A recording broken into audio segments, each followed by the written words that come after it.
everybody, welcome back to Furniture Flipping Teacher. I'm Lauren, and in this video, I'm going to take you through the 11 steps to flip these nightstands using just 4 tools. Let's get into the flip.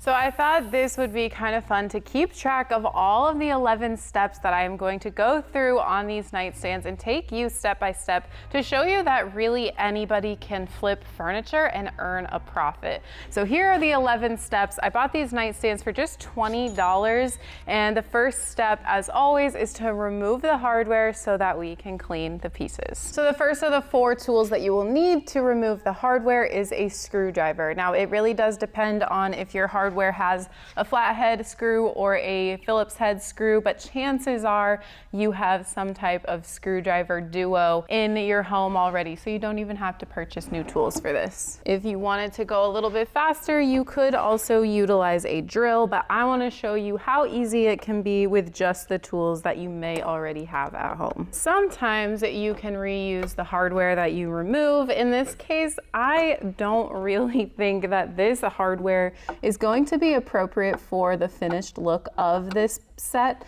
So I am going to trash this hardware. It's not very visually pleasing in my opinion, so I can never see myself utilizing this hardware even on another set of furniture.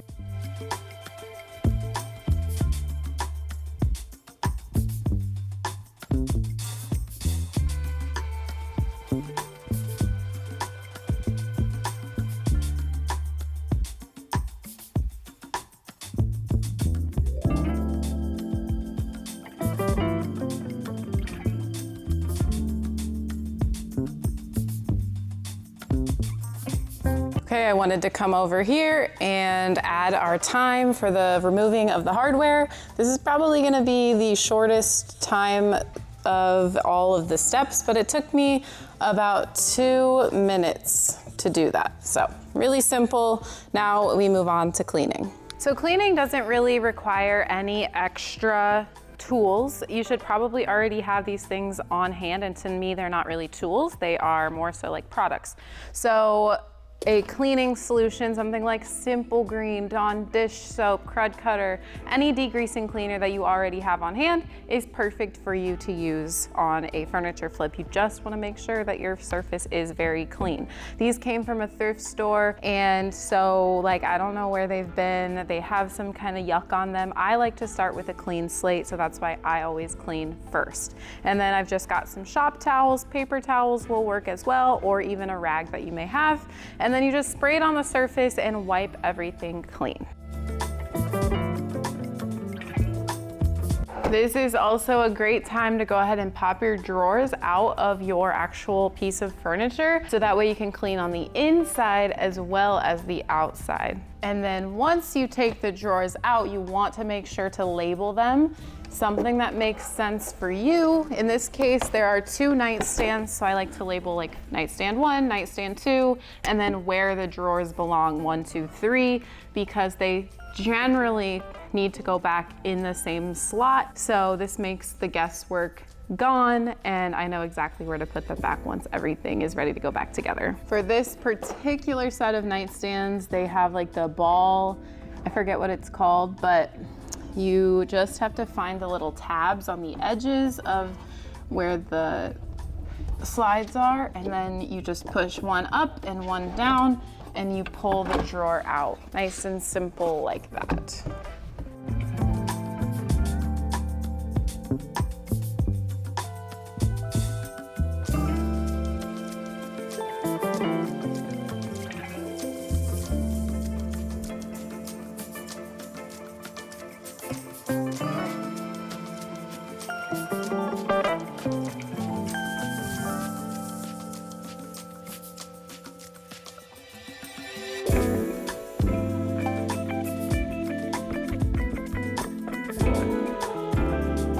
And sometimes you may find something on the inside of your pieces, and that's empty.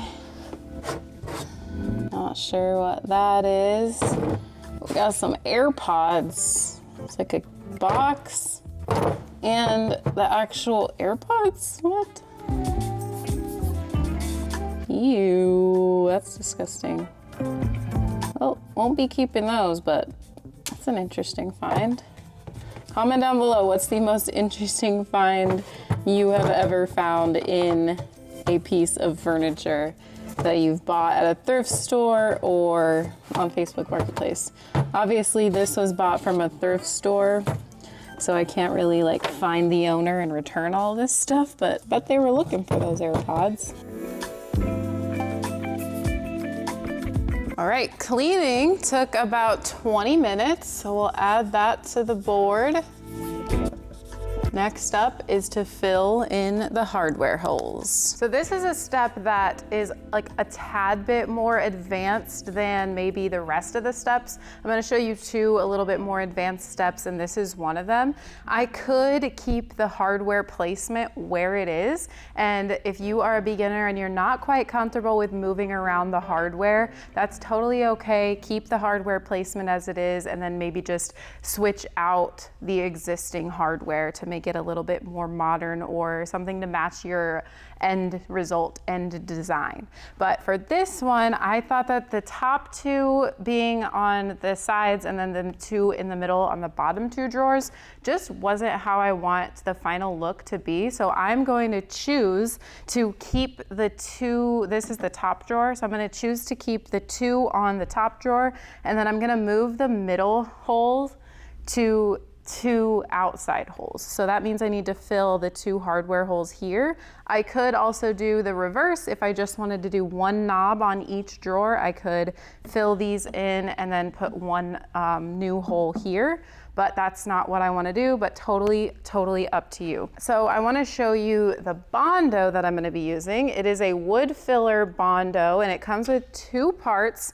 This is the can and this is the tube. You mix these two together enough to fill in the holes that you're going to be filling. And this is also great if there's any other damage on the pieces. These don't have any other damage. They're very rustic looking. And so I'm just gonna keep all of those, you know, wood lines and kind of scratches. They are meant to be in these nightstands. So all I need to do is take some of this Bondo in the can and put it here on my piece of cardboard, like so. I'm gonna be filling in 4 holes, so I don't need a ton of Bondo. And whatever you mix up, you wanna be sure and use pretty quickly, because it starts to harden pretty much immediately when I mix in the cream hardener, which is this right here. So this is kind of like a brownish yellowish color. Then I'll mix in the cream hardener. You don't need a whole lot of cream hardener for this, kind of depending on how much Bondo you mix. But once I get that mixed up, it'll be ready to go ahead and put over the holes and kind of into the holes to fill them in and cover them up, so that then we can make new holes here after everything dries. Didn't mean to get it on that drawer. It's okay, because we'll be scuff sanding here in a little bit. So like I said, this is a little bit more of an advanced step, but I wanted to show you that if you don't like the hardware placement, it's still pretty easy to switch it up. And then we'll do it on the other 2 drawers as well. And just like that, the Bondo is already hardened. I think I maybe had it mixed up for 2 minutes. So this is what I mean by you want to work quickly, because this rest of it is now just trash. But luckily, I did get all of the hardware holes filled in, so it's totally okay, and I don't have to make any more. That took me about 3 minutes.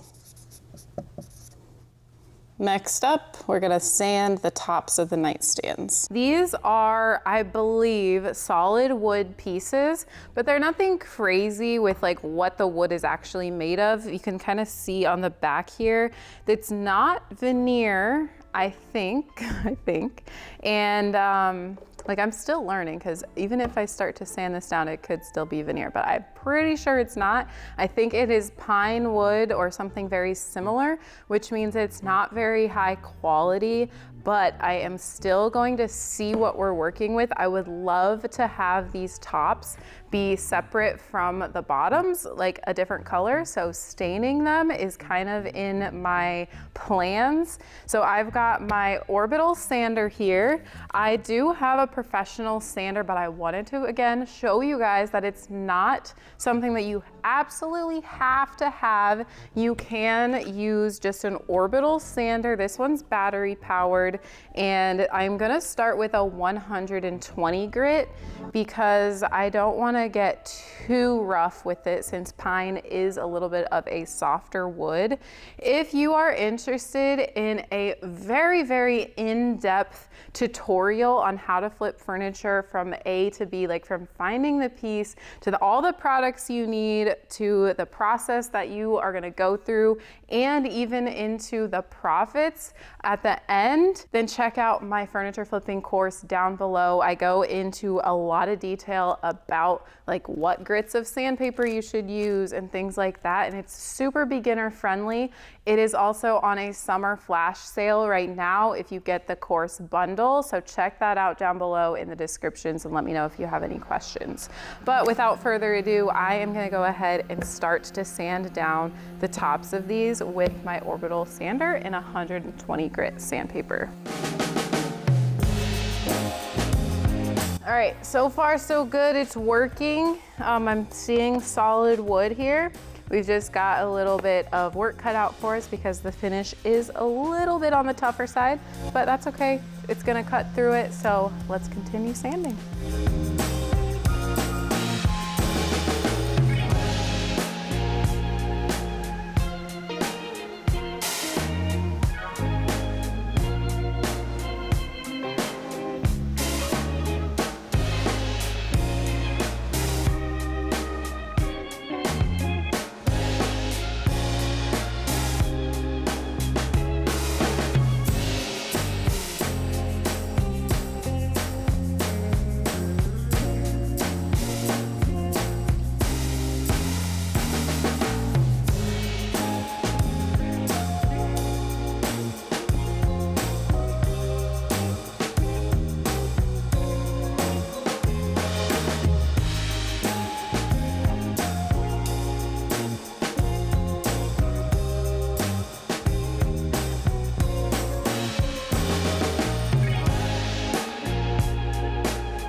The tops are all sanded down. I did the 120 grit and then I bumped it up to the 220 grit. Generally, I would recommend that you go from like a 120 up to about a 180 and then a 220. I just don't have that, so I kind of skipped some grits. Don't really want to do that, but in a pinch, it is a little bit more okay.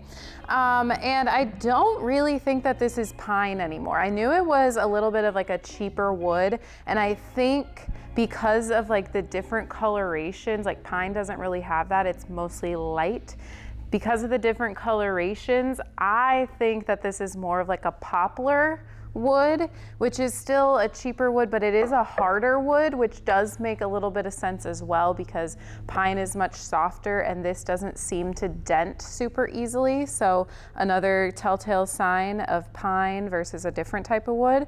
But sometimes the poplar wood will be like green and things like that. So I do still want to stain it and I think I can still make it look good. So stay tuned. I'll show you what I think and hope will help that kind of be masked over. But now that the tops are done being sanded, I am going to move on to the bases and the drawers of these pieces, and we are going to begin to scuff sand the drawer fronts and the bottoms of the actual nightstands. Scuff sanding is done with usually like a 120 grit to a 180 grit, something around those. And what we're gonna do is just kind of roughen up the surface of the furniture, so that way when we prime, it's really gonna adhere well.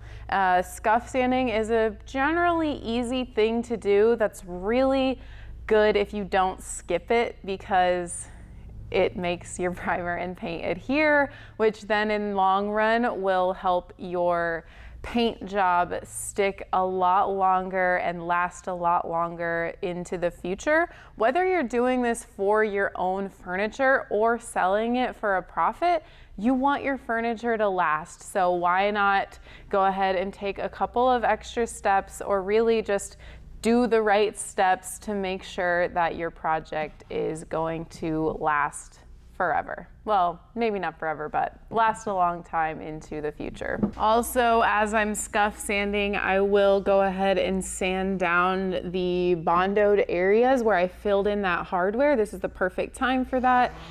So the 120 grit will help get rid of that little excess bondo there.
Scuff sanding is all finished up. Took about an hour. And so now we're moving on to the priming section. So priming is just as important as scuff sanding, and it's going to do a couple of things. It's gonna help the paint bond, but then it's also going to help seal in any like tannins that could bleed through. Basically, the coloration of the wood, there's like tannins inside the wood, which is color, and that will sometimes bleed through to the paint, discoloring the paint. And you want to avoid that at all costs because it does not look good.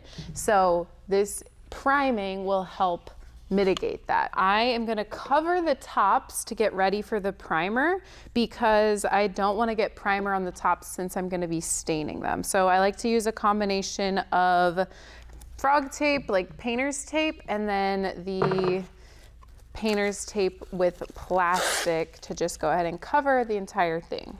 All right, one done. Then we'll get this other one done.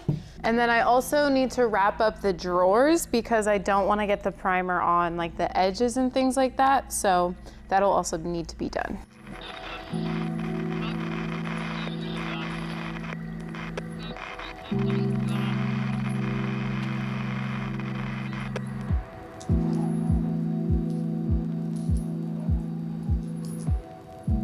All right, it's prime time, and these are all ready and wrapped up. So I am going to be using a new, to me, primer, kind of. It's the same primer that I've used in the past. It's Zinsser 123, but it's in the turbo can. So this is going to, as you can see, it's a lot of a larger can, and it's going to have a much larger spray pattern. Instead of just like directed, it's gonna be like a turbo, so it's gonna go whoop, and it's basically gonna cover these drawers all in one swipe. I think that this could be good for beginners, honestly, because it's gonna get your priming job done super quickly. I think the only thing that you need to make sure is that you're not holding it in like one spot for too long, because it does spray out a lot of product all at one time. So you want to kind of move quickly along your surface and do touch-ups as needed. I'm gonna shake this up, make sure it's nice and shaken up for spraying. This is kind of what the nozzle looks like. So it's going to have a much larger spray pattern than like a normal spray can. Let's do it.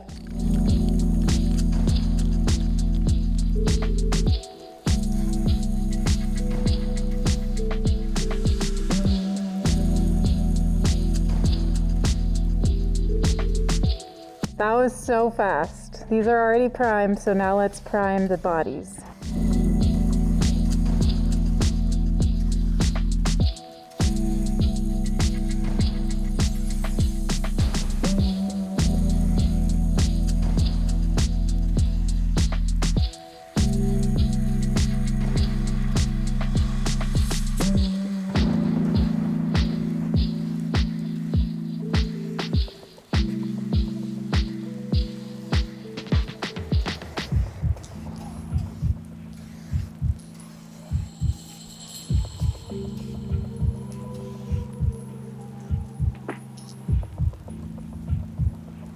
So between wrapping the drawers and the tops and then actually priming, which was only like less than 5 minutes, this took me about 25 minutes to complete.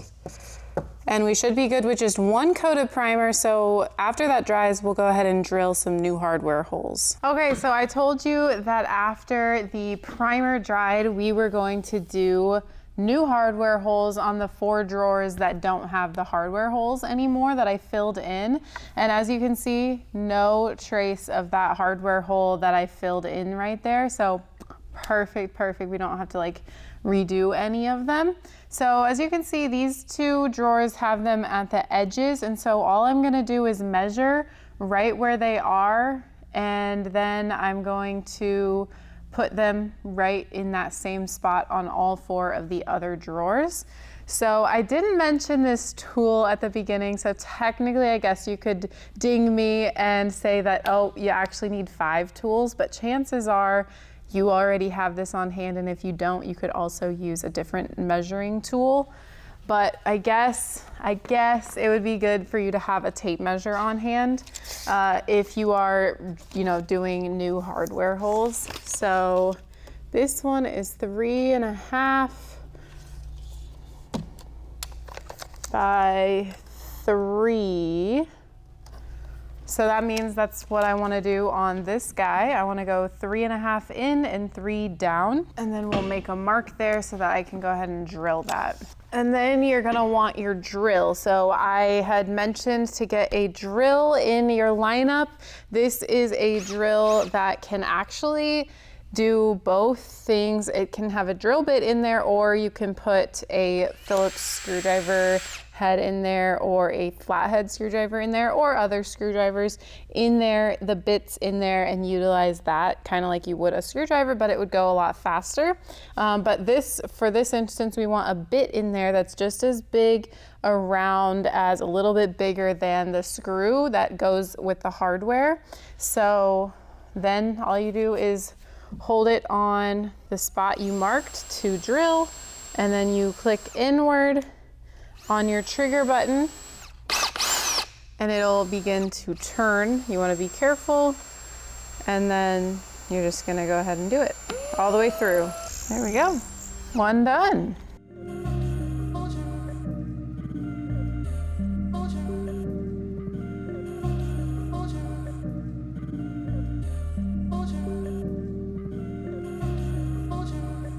So typically I will actually paint my pieces with my paint sprayer, but I wanted to kind of go back to the basics and show you that it's also possible to do this without a paint sprayer. So if you don't have a paint sprayer, you can still get a pretty good result on your furniture flips by utilizing some key tools. And one of my favorite tools when I'm not spraying paint is zebra brushes. They come in several different models and shapes and sizes. This one specifically is the oval brush, and this one is probably one of my favorite for painting furniture. It holds a lot of paint, and it's also just really good for smoothing out paint. It has a great shape. They actually shape every single zebra brush. Like, there's an engineer that shapes these, and they're for specific purposes. So like this one is specifically made for furniture painting and holding a lot of paint and just giving a really flawless finish. So that is one reason why I love the oval brush. But like I said, they have tons and tons of other brushes. So I'll link these down below as well, and you can use my code for a discount on Zebra products on their website. I'm gonna be showing you a all-in-one paint, and you may be like, well, wait, all-in-one, you already primed it. Yes, true, but even with all-in-one paints, I tend to like to prime anyway, because like I said, most of the time, the all-in-one paints only have the bonding portion of the primer in it and not necessarily the stain blocker. So I just like to go ahead and do the primer. It doesn't hurt anything to put primer on there. It just helps, if anything. So I'm gonna be using the Silk Paint line from Dixie Belle, and the Silk Paint line from Dixie Belle is actually the all-in-one line. Usually they have a chalk paint line, but this one has the primer, paint, and top coat built in. So once we get this paint on there, we won't need to do an additional top coat for protection because it's already built in, and I totally trust the top coat on this. I actually have some pieces that are painted in this in my own home, and they have not done me wrong yet. So let's go ahead and get started. I'm gonna start with the drawers, and then we'll work our way over to the bases for painting. So the color that I chose is Acadia, and this is a deeper green color. I picked this color because over on Instagram, I asked you guys what color you think I should paint these nightstands. If you like more real-time interactions and things like that, be sure and follow me over on Instagram and watch my stories. And I love to interact with you guys in real time there. So I put a poll up, and it said if you want navy, green, or like a charcoal color, and this was the overall winner. Although navy did come in close second place, I decided to go ahead and go with the Acadia. Green is honestly super in right now. It's almost becoming like a neutral color, if you will. So we're gonna try our hand at some green nightstands. I have a green set over there that has not sold, but it's kind of a different green, and I may even change the color of that set just to get it out of here. I may paint it black. Let me know down in the comments if you think I should do that. I'll pop a picture up here of the set, but it's kind of been sitting for a while, and I'm ready to get it out of here, so I may just change the colors so that I can sell it.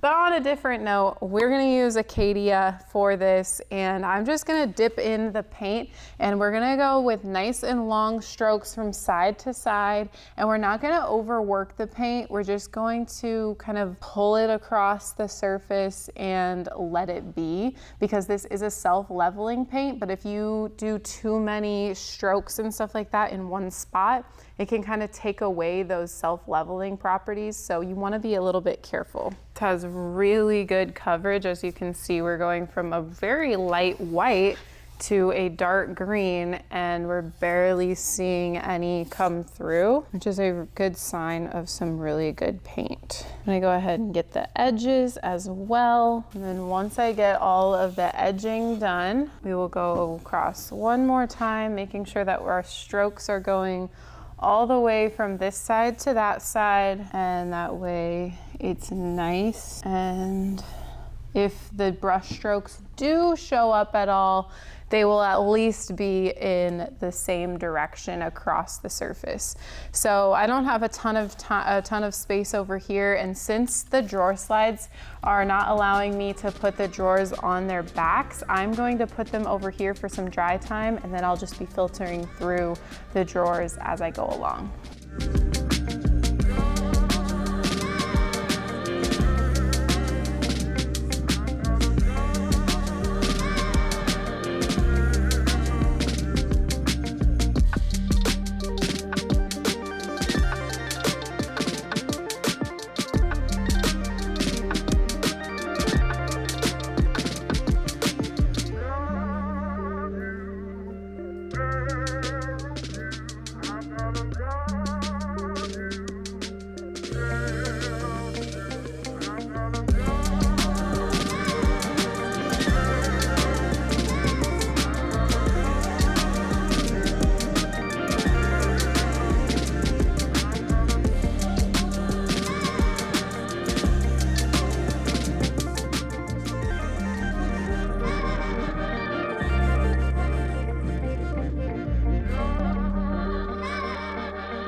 It is time for coat 2 of paint. As you saw, I went ahead and did a little light scuff sanding, or a sanding to smooth out that first coat of paint.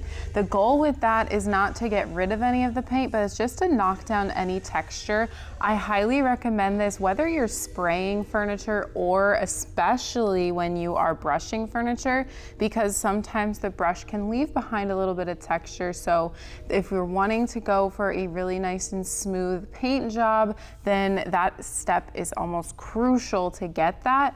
And now we've got a buttery soft surface to then go ahead and do coat number 2. So as you remember, I wrapped up my brush in this plastic so I don't have to wash it between coats. And now I'm just going to be doing the same process. This time I am gonna add a little extra, and I am gonna be using a mister bottle. So you just need like some type of water. And I'm gonna spray it on the surface, just like a tiny little bit to mist my surface. And that is gonna help my paint glide across the surface super well to, again, help us make sure that we are getting rid of any of that potential texture. So it's like barely even noticeable that it's on there, but it's just gonna help the paint glide on that much easier. Okay, now we are getting much better, or not even much better because the coverage on the first coat was really good, but like now we're seeing full coverage on this second coat, and that means that once this dries, we'll be ready to move on.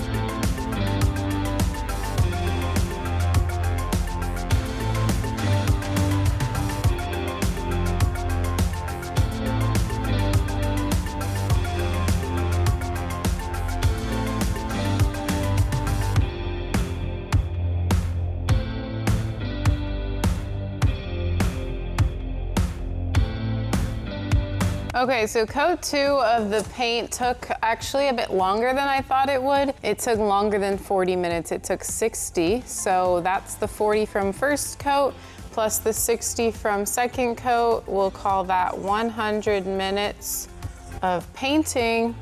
So now it's time to move on to the staining portion.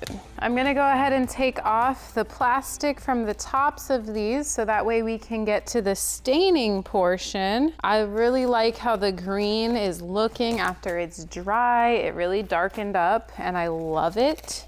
I think it's gonna pair really well with a dark stain. So that's what we're gonna go for. Although I think I'll be okay, I think I just wanna do an extra precaution of putting a little bit of painter's tape around the green portion that butts up right against the wood, so that way I don't potentially get gel stain on the green and then have to go back and touch that up. I think if I use the delicate tape, it should not take off the paint, even though it's pretty fresh. The delicate usually is fine and won't ruin the paint job. So we'll cross our fingers, but I think we should be okay. I'm gonna hope that this is gonna work because of the discoloration of the wood, but because gel stain is a stain that doesn't actually penetrate the wood, it just kind of sits on the surface. I think and hope that this is going to work and that it's all gonna look good. If not, then I'm not sure, we're gonna have to pivot big time. So for the gel stain, I'm gonna be using dark walnut gel stain, and the gel stain is actually really beginner friendly. So this is a great starting product if you wanna stain your products. And what you're gonna do is just dollop it on there and spread it out, but you want a thicker layer, and then you'll leave it sit on there for a couple of minutes, literally 2 to 3 minutes, and then you'll wipe back the excess. You don't want it to dry on your surface before you are able to wipe it back. That's kind of why you want to, give a liberal amount, so that way it doesn't have too much time to dry, but you do want to give yourself enough time to be able to coat the entire surface. Okay, so it's kind of drying a little bit quick, so I'm just gonna leave it for 1 minute and then we're gonna wipe it back already because I don't want it to dry on there. Although you can reactivate it by putting more gel stain on it, I think this should be enough time. And if we need it darker, I can always do another coat.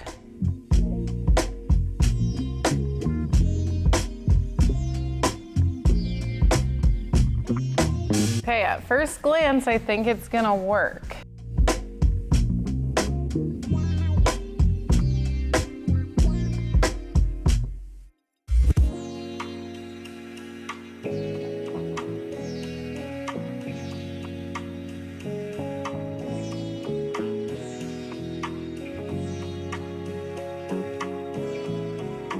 It's not discolored. I actually like the way that it's like, this one's a bit darker. It makes it a little bit more rustic, and the bases / drawers are also a bit rustic. So I think it really worked out in my favor, and I really love that result. So now we need to let this dry, but I'm gonna go ahead and move on to this nightstand, and then we'll let this stain dry for quite a while before we top coat.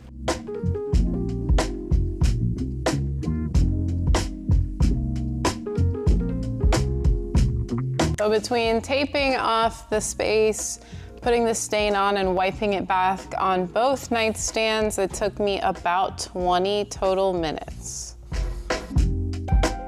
I figured out which hardware I am going to use on these nightstands. You could probably already guess it. It's just so sleek and good looking, and you might be getting tired of it, but I'm not. I'm using this brass hardware.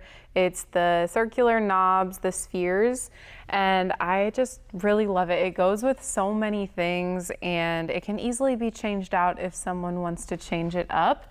But I'm just using my screwdriver along with the screws that comes with all of the hardware, and then I'm just going ahead and screwing them in. A lot of the times the hardware comes with 2 screws. So this one is the shorter screws. It barely fits out of the drawer fronts, but it does work. So I kind of lucked out because the others would be way too long. Sometimes hardware comes to where you can cut the screws, and it might not work on all of them either. Sometimes hardware works so you can, or comes so you can cut the screws, but sometimes it does not. And this was a case where it does not, but I got it on there like that. So I'm gonna go ahead and do the other 5 drawers, and then I'm just doing this in between time where I'm waiting to do the top coat. After I put these on, I should be ready to do the top coat and then put the drawers in, and we should be all finished up.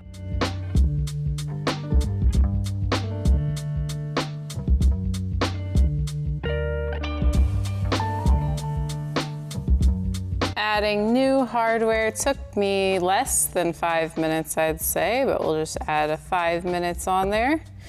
Last step here before we put everything together is to add on the top coat, which should not take very long at all. Okay, we're on the last step here before we put everything back together. It's been a great project. I will say, like, everything has done what it's supposed to do, and it's been pretty smooth going so far. Not every project is like this, but don't get discouraged if there is a little hiccup. You just gotta keep moving through, push past that. But we're gonna go ahead and top coat the tops of these. As I told you, the paint is actually good to go. It doesn't need an additional top coat because the top coat is built into that paint that I used, but the stain is not top coated yet. So I'm gonna be using this Varathane triple thick polyurethane in a satin sheen, and this is going to just give us a nice top coat protective layer. Since these are nightstands, chances are they will be used like pretty frequently, especially on the tops. Be a high traffic area, so we want to protect them for the future homeowners or owners of these. So I'm gonna mask up, and then much like the primer, you just want to do nice light coats of this. So I'll probably end up doing a couple of coats of this, but we'll keep it nice and light and make sure that everything is nice and protective.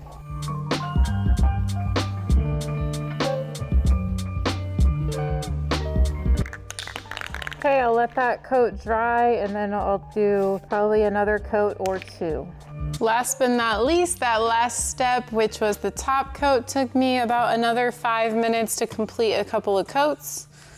So there is our final step. Let's see what all the numbers add up to.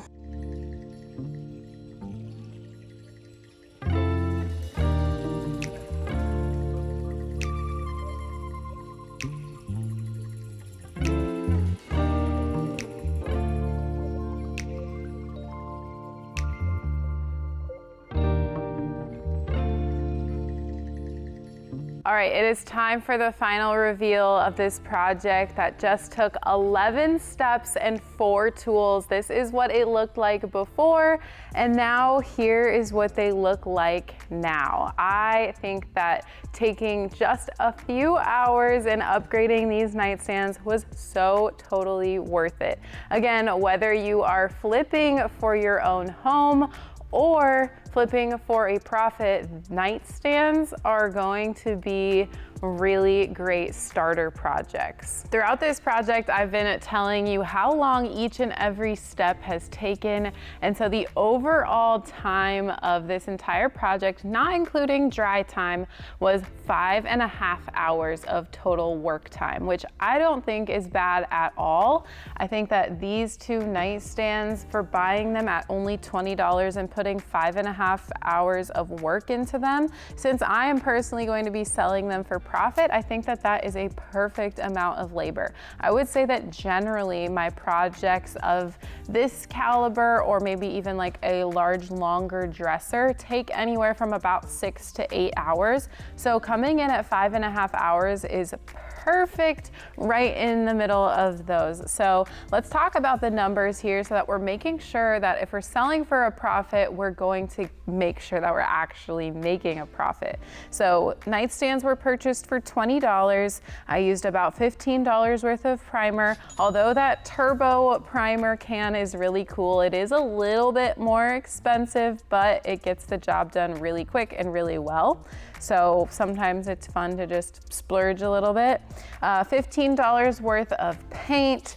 The stain, only about $5 worth was used on the tops here. The top coat, $10 worth, because that's a spray can. A lot of the times the spray products are gonna be a bit more pricey than, say, like a can of it that you may brush on. And then $25 worth of hardware from Amazon, and $10 in miscellaneous costs like sandpaper, Bondo, photo and plastic.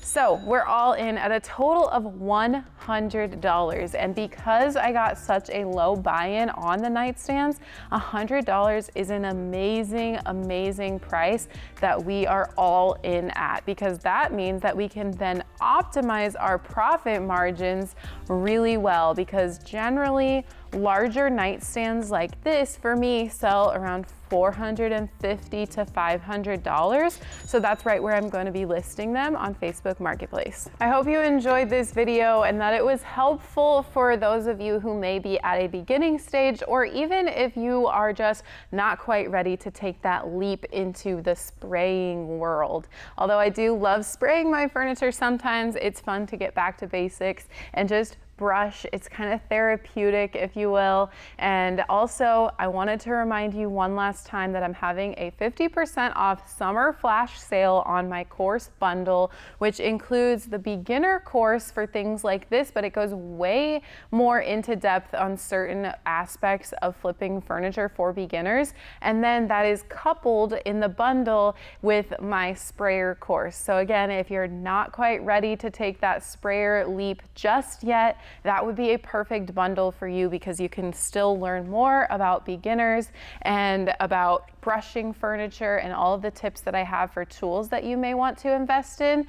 And then when you are ready for that sprayer course, it would be there waiting for you like a happy surprise. Thank you guys so much for watching. Be sure and get subscribed down below so that you never miss a video. I'll see you next week, and I'll see you on the flip side.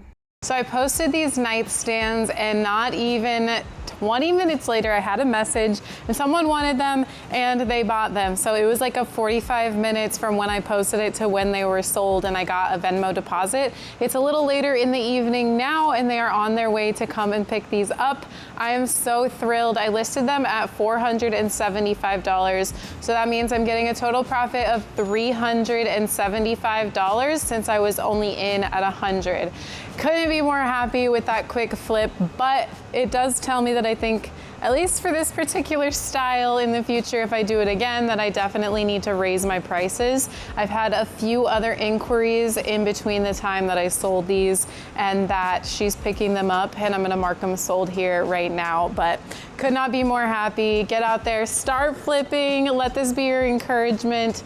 Even if you're doing small projects like this, it's perfect for the starting point and to even potentially start your own little side hustle. So good luck, and we'll see you next time. Bye guys.